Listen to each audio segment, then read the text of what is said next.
One lever could add $250 billion to Florida home values. The same lever could lock first-time buyers out. Here's the shape of the story. Florida is weighing a dramatic change, eliminating property taxes.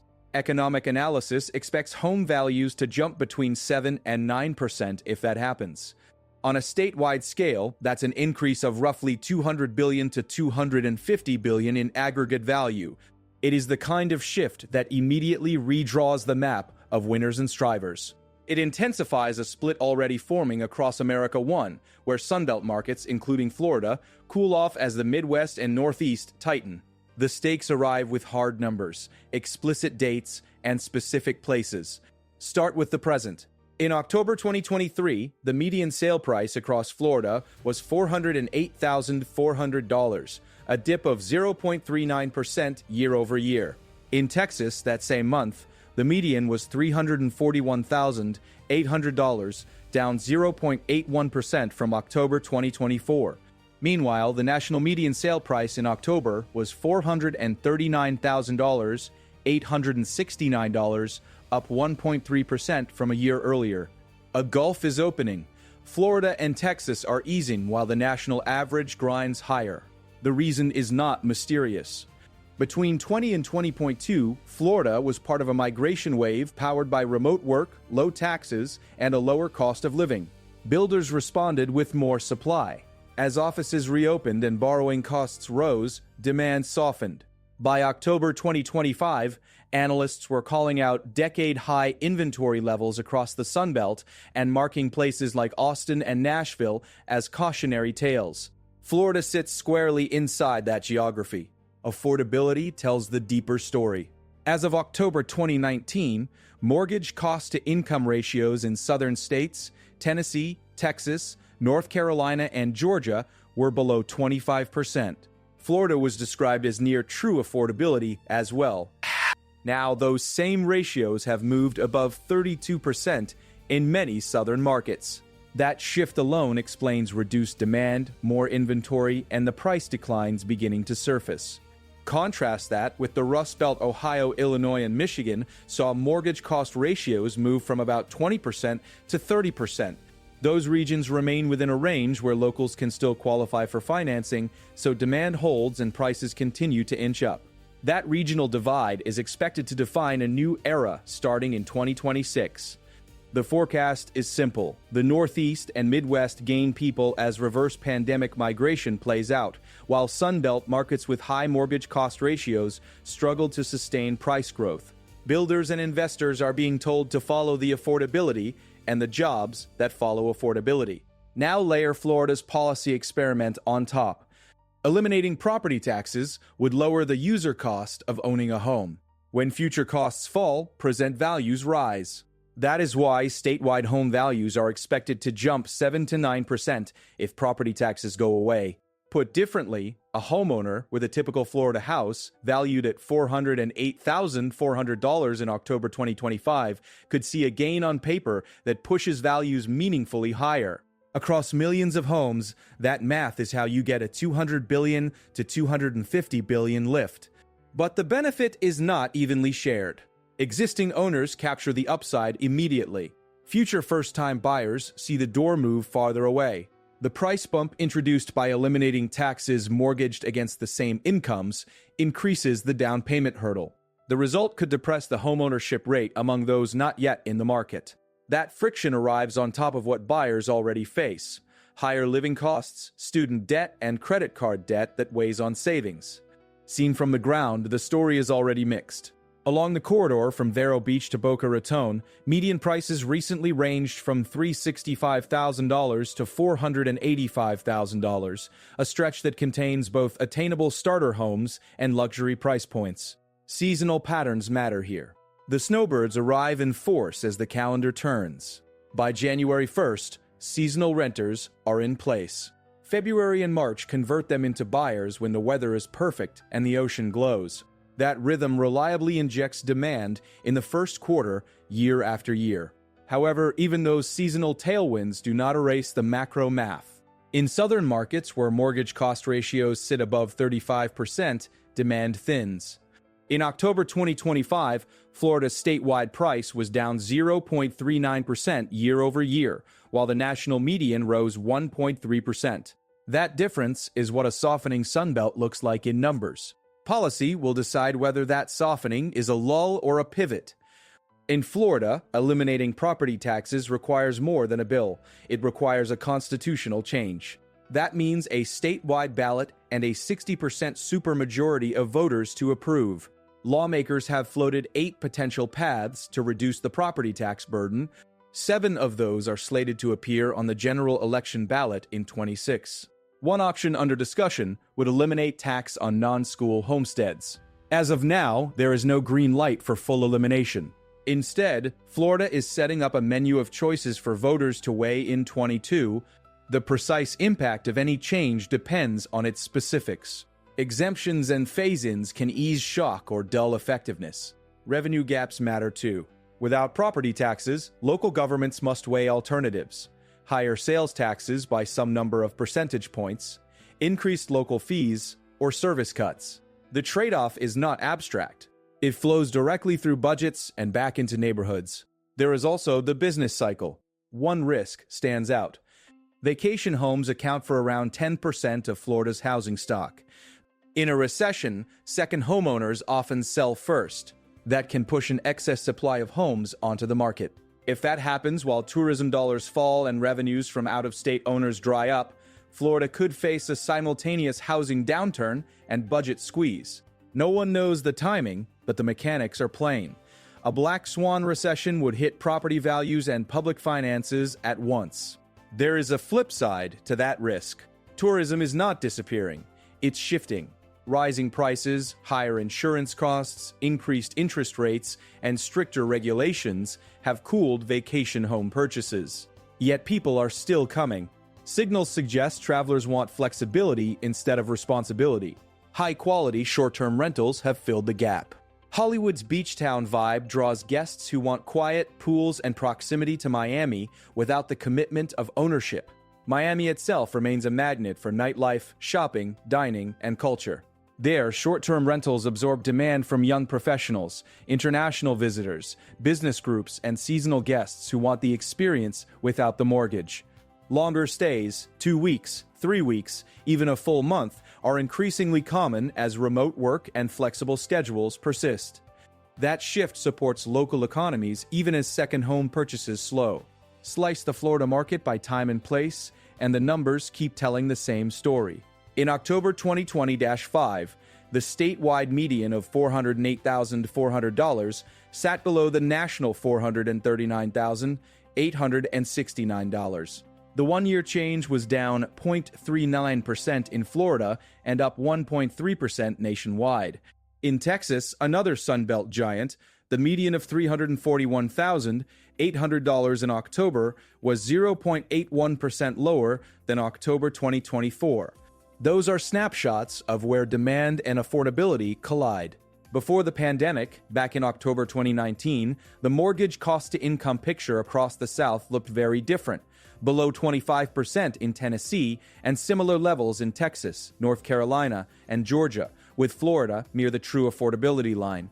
Today, those ratios have crept above 35% in many southern states. Meanwhile, the Rust Belt moved from roughly 20% to 30%, staying within reach for local buyers. That affordability gap is why analysts expect a bifurcated market to harden in 2026. Inventory is a function of demand, and demand is a function of price relative to income. If Florida removes property taxes, demand from equity-rich owners could spike as values jump 7 to 9%. For first-time buyers, that jump increases both the cash needed at closing and the monthly payment on a larger principal. The policy could stabilize prices in the short run and push them higher on the coasts, where amenity demand is strongest. But it could also widen the affordability chasm inland. Zoom out to the fiscal ledger. A $200 billion to $250 billion increase in aggregate home value enriches balance sheets. Yet it does not replace property tax revenue. A constitutional change demands 60% voter approval for a reason. It rewires the funding model for schools, public safety, roads, and water. That is why lawmakers have crafted 8 options to soften the blow. 7 are lined up for the 2026 ballot to give voters choices. One, a plan to remove tax on non-school homesteads, would target relief without stripping the entire system. The outcome will hinge on turnout and the exact language voters see. Seasonality complicates the picture, especially along the Atlantic Strip from Vero Beach down through Palm Beach County and into Boca Raton. Median prices along that run recently ranged from $365,000 to $485,000. The Snowbird timeline is reliable. Arrivals through December, leases in place by January 1st, and buyers emerging in February and March. If property taxes are eliminated or cut for homesteads, that late winter surge could become more aggressive, particularly among cash buyers deciding that the carrying costs no longer pinch. At the same time, if mortgage cost ratios remain above 35% for typical salaried buyers, the group locked out today will not be unlocked by a policy designed to lift values. This is the paradox. Florida's values could rise quickly by 7 to 9%. The national trend could still leave Florida under the 439,869 national median, especially if wage growth fails to catch up. Texas could remain at $341,800 in October terms, an inch lower against October 2024 comparisons. All of this would be consistent with a new era beginning in 22/6 Sun Belt softness against Northeast and Midwest resilience. The rental story adds another layer. Households want the Florida experience. They do not want to shoulder the second home risk when insurance premiums and interest rates cut into yields. Signals suggest this is why Hollywood's short-term rental market is thriving. Quiet beaches, family-friendly streets, and easy access to Miami without a deed. In Miami itself, the appetite for luxury experiences keeps many stays short and some long. 2-week business trips, 3-week working vacations, month-long sabbaticals. That cycle recirculates tourism dollars without producing a comparable boom in second home sales. If property taxes are cut, some of those travelers may convert into owners. If the taxes are eliminated entirely, buying may pencil out for more of them, especially in the $365,000 to $485,000 band that stretches from Vero Beach to Boca Raton. But even then, the macro levers remain. Mortgage cost-to-income ratios above 35% in southern states tell a structural story. In the Rust Belt, a move from 20% to 30% still leaves room for first-time buyers to enter, qualify, and transact. That is why prices there can rise while national sales remain under pressure. In Florida, if property taxes disappear, the near-term 7 to 9% gain in home values would tilt the math further toward incumbents. What happens if the economy slows? The vacation home, share around 10% of Florida's housing stock, becomes the pressure point. Owners who bought during 2020 to 2022 might rethink the carry in a downturn. If unemployment rises and tourists cut trips, short-term rental income dips. That income supports mortgage payments, HOA fees, and maintenance. If it falls, listings increase. An excess supply of condos and beach houses hits the market. Prices soften more sharply. Public revenues dependent on associated taxes weaken. In a severe recession, the combination could crash the housing segment most exposed to second home dynamics and simultaneously dry up the budget that funds local services. That is the black swan scenario worth keeping in view.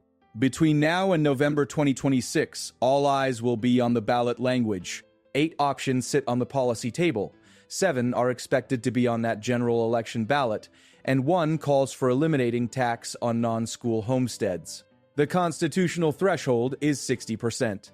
Get over that bar, and Florida begins a redesigned revenue model. Fall short, and the status quo remains, with pressure still coming from insurance, rates, and affordability. If full elimination does not proceed, partial relief could still arrive. The magnitude, 7 to 9%, would not materialize without the complete change. Smaller adjustments would generate smaller shifts. In the housing markets day-to-day, those incremental shifts matter. A buyer looking at a median-priced home near $408,400 in October 2025 must meet debt-to-income levels that lenders accept. Some analysts use 28% of gross monthly income as a guideline for housing costs and 36% for total debt. In southern markets where the mortgage cost/income ratio climbed above 35%, that math blocks many applicants. The Rust Belt's 30% ratio keeps the door ajar. If Florida cuts property taxes without increasing available supply, the same pool of buyers will chase a smaller set of homes. In that case, the 7 to 9% price lift accelerates and affordability deteriorates. Day evidentiary is the hinge. During the pandemic, developers ramped starts in Florida. When demand cooled, listings lingered, and the Sun Belt found itself with decade-high inventory. That imbalance is how prices start to drift down by 0.39% year over year in Florida in October 25, and why the national price can still be up 1.3% to $439,869. Tight inventory in the Northeast and Midwest supports those national numbers. Loose inventory in Florida and Texas drags them down locally. For individual markets inside Florida, the spread between $365,000 and $485,000 between Vero Beach and Boca Raton captures the diversity. In Vero Beach, a $365,000 median pulls in retirees and young families. In Boca Raton, a $485,000 median points to different schools and amenities. If property taxes were eliminated, both medians would likely shift by the 7 to 9% range, widening the dollar gap. A wave of seasonal renters arriving by January 1st, then shopping aggressively in February and March, could bid faster in a tax-free environment. In absolute dollar terms, the jump is not trivial, especially for cash buyers who measure returns in lifestyle and liquidity rather than yield.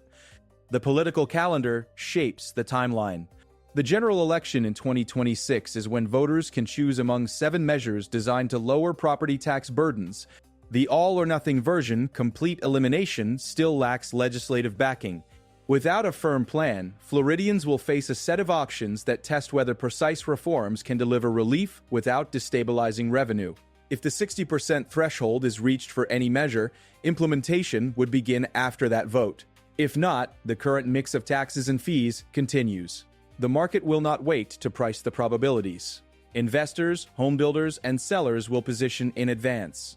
Expectations for a 7 to 9% jump on tax elimination could pull demand forward. That might lock in prices ahead of the vote. In a context where Florida's October 2026 median is already $31,469 below the national median of $439,869, the state still offers a relative discount against coastal Northeast markets. If policy lifts values by a single-digit percentage, Florida's appeal to wealthier buyers intensifies. For the median income household facing a 35% mortgage cost ratio, that same change could push the dream further away. Tourism's pivot to short-term rentals will keep cushioning demand in places like Hollywood and Miami. The new preference is flexible. 2-week stints, 3-week escapes, month-long stays. That presents a different kind of stability. It is not the stability of a 30-year mortgage, but it is steady demand that flows through restaurants, shops, and services. If tax policy makes owning a short-term rental more attractive, some travelers become landlords. If lending standards stay tight and insurance remains costly, many will stick with renting. Either way, the foot traffic remains. So what's next? Base case through 2026, Florida's housing market navigates a split horizon.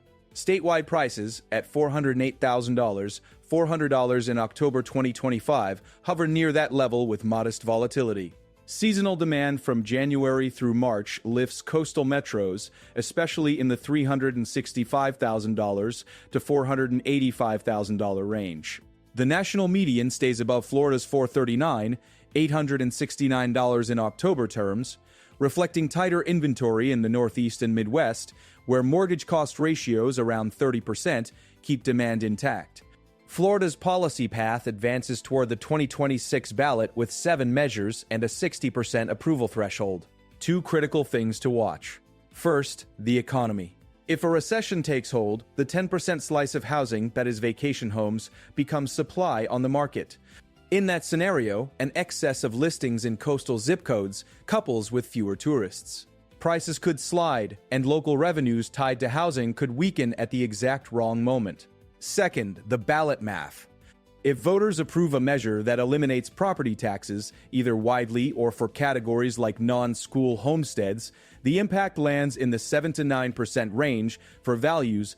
The aggregate lift of $200 billion to $250 boosts homeowner wealth but complicates affordability for new entrants. The precise language on the 2026 ballot will determine where the fulcrum rests. Between those polls, the business cycle and the ballot Florida's future is a tightrope stretched over numbers we can see clearly. October 2025 prices. October 2020 for comparisons. A national median at $430 and $9,869. Mortgage cost ratios that rose from 25% to over 35% in the South since October 2019. Rust Belt ratios that moved from about 20% to 30%, sustaining local demand. A 60% constitutional threshold. 8 policy ideas. 7 headed to a vote in 26. One that would eliminate tax on non-school homesteads. And a 7 to 9% value jolt if taxes vanish. The path forward is not a mystery. It is a sequence. Build a policy. Put it on the ballot. Count to 60%. Price it into today's listings. And watch the economy for the ups and downs that determine whether second homes become for sale signs or remain weekend sanctuaries. Florida has always been the place where sunshine meets risk. The data say that is still true. If you want more clear-eyed breakdowns grounded in hard numbers, stick around for the next deep dive.